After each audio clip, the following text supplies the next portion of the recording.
So we have Ryan Stephen Green with us from Hollywood Shorties. He's going to have a film playing here at CUFF.Docs in a couple days. Thanks for coming up and joining us at the festival. Glad to do it. Thanks for having me. Yeah, so why don't we start by you telling us a bit about what drew you to the story?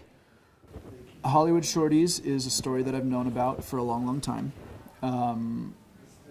My uncle was one of the teammates, so he is no longer with us, but the story of the Hollywood Shorties it doesn't come up as frequently these days as it used to, but Christmas 2012, it came up over dinner, and as it happened at that time, I was looking for my next film, and it hit my ear as if I had never heard the story before. I think it had been a while since it had come up, and so just hearing the name, the Hollywood Shorties, kind of hit me. I was like, wait, oh yeah, the Hollywood Shorties. What was that again?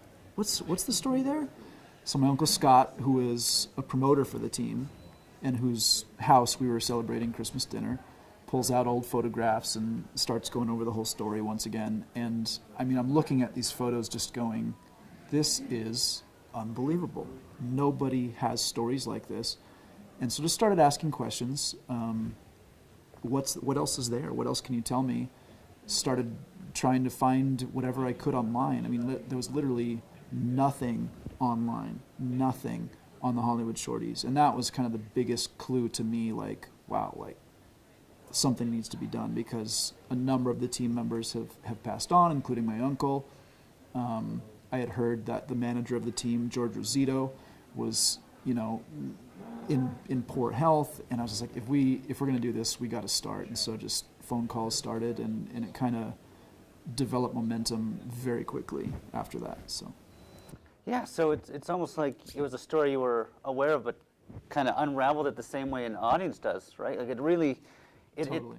I think that's a real strength of the film, is it feels like you know the story, but also like you just get the rhythm, like the rhythm of how this unfolds is amazing. That's what really drew me in. I love this film. Thank you.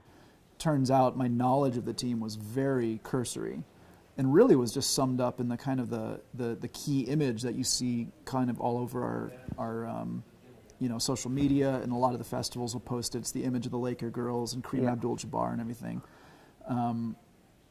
I think I had heard of the Breakers, like just the name, knew nothing of what that meant, knew nothing that it was a rival team made up of players from the Hollywood Shorties. I mean, such a lack of real knowledge about what went on, who the guys were on the Shorties, that it was very much a process of discovery for me. It was funny because I went back to some of my original notes for the film earlier this year as I was wrapping it up. What did I originally think of this film compared to what it ended up being? And the first sort of few words I wrote down about this film in my notebook were essentially how my notebook is laid out is I have the big ideas over here. And what I'll do when I'm deciding on a new film is like, here are pros for this big idea, here are cons for this big idea. And then I have another section that has the smaller ideas. Oh, maybe it's a short film, maybe it's a commercial that I want to make or something like that. And I had listed the Shorties film under these lesser ideas. And in parentheses, I'd written short, as in 10 minutes, 15 minutes. It's interesting, but I don't know that there's enough there to actually make a full-on feature film. It's because I was totally unaware of the story. So once we started rolling, asking the questions, interviewing more and more people, that's where the story of the Breakers came up. But the story of the Breakers is intimately tied to another story of the DAAA, the Dwarf Athletic Association of America, and that's really how the Breakers came about. So all this and more when you watch the film. So talking inside baseball here. in screening the film, have you come across more information? Like, have you been approached by anyone that knew the story, had any tidbits, or is it so under the radar that you're not even finding anyone knew about it? Okay, I think you're asking a different question than the one I'm interpreting. Okay. I'll go with the one I'm interpreting. Go for it. So my fear, of course, is that somebody's going to come forward and say, hey, you got it all wrong. Did you know about X, or did you know about this guy, or did you know about so-and-so? And it will completely disprove the conclusions that I've drawn in this story. Some bit of information that I've been asking for but never quite catching up to, right? And I've gone back to the people who I would think would hold such information. Yeah. And one by one, everybody has affirmed the story that I have put forward, which is great. Yeah. But it's also left me feeling a little bit, I don't want to say disappointed, that sounds too Yeah. strong, but flat maybe, because there's something inside of me holding out hope that like there's another like gigantic collection of images or newspaper articles or something, videotapes that, Yeah. that I have not yet seen, that somebody's just been holding on to all these years.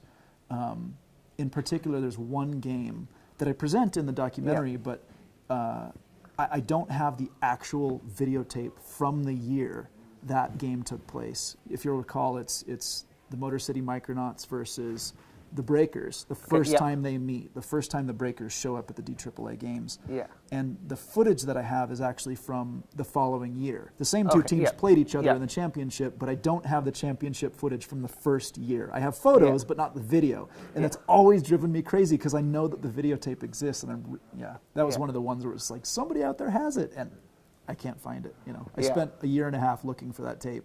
Followed every rabbit hole, never came up with it. I went on a tangent. Forgive me, Brandon. No, that's why I loved it, because that's one of the exciting things about documentary filmmaking, especially since we tend to show films pretty early in their run, and we'll be hearing back from filmmakers being like, I'm recutting my film. I just found Yeah, something. yeah. So, Some new revelation, So you know? we see a film like sometimes an early cut or maybe like the first finished cut, and then watching it evolve, because a documentary evolves in that way that a narrative film wouldn't, and it's part of the journey is watching the film evolve. So I definitely get what you mean, and that was a way better answer than what I was asking. So. Okay, good.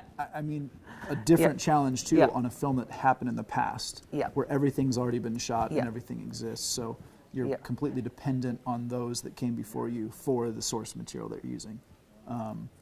Different challenge for me because I've never made a historical film before. So. All right. Well, thanks for joining us. We're so glad to have you here, and can hardly wait for the screening. It's Great. going to be one of the highlights of the festival, I think. Thank you so much. Thanks.